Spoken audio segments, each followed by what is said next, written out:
Yvette Cooper is the Shadow Home Secretary and a very good parliamentarian. Now, this exchange happened a few days ago and kind of flew under the radar.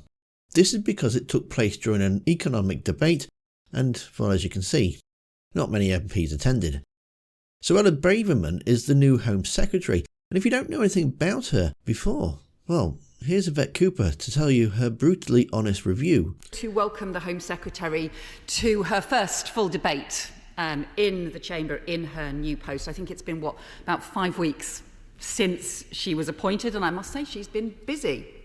We've had a series of major public disagreements between the Home Secretary and the Prime Minister on restoring a net migration target, and then not, on leaving the ECHR, and then not, on reclassifying drugs, and then not, on seasonal agricultural workers still unresolved, on claiming the Prime Minister didn't see small boats as a priority, didn't want her to talk about Rwanda, some kind of row with the Business Secretary about florists that nobody could follow, and on the Indian trade deal, something which the Prime Minister had been working on for years, which the Home Secretary seems to have single-handedly scuppered with a passing remark in an interview with The Spectator.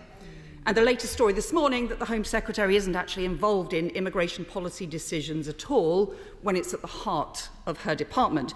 You have got to worry, you've got to wonder if there is anything that the new Home Secretary and the new Prime Minister actually agree on. Although, to be fair to the Home Secretary, it's not clear that the Prime Minister agrees with herself from one day to the next. There have been so many different U-turns that the Cabinet is just spinning in circles. And I have to say, I've seen 11 Home Secretaries come and go. I've never seen anything like the chaos and confusion that we've got now. There are disagreements from time to time, of course, but the scale of this actually is dangerous because the Home Office is too important. On issues of national security, on crime, on migration, we need the sense that there is some stability, that the people at the top are capable of self-discipline, that there is collective Cabinet responsibility, and that at least on home affairs, they're making statements in the interests of the country, not as if they are still in a leadership campaign. And as you can imagine, the Home Secretary didn't have an answer for her and just tried to embarrassingly move her along. And if the Home Secretary wants to answer any of those points, I welcome her doing so.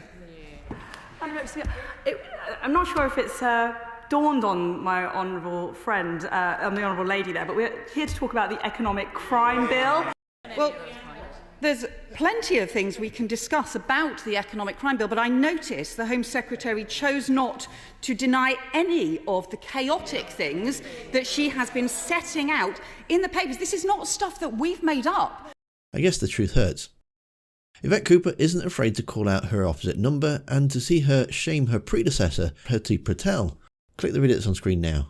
Thank you for watching, and I'll see you next time.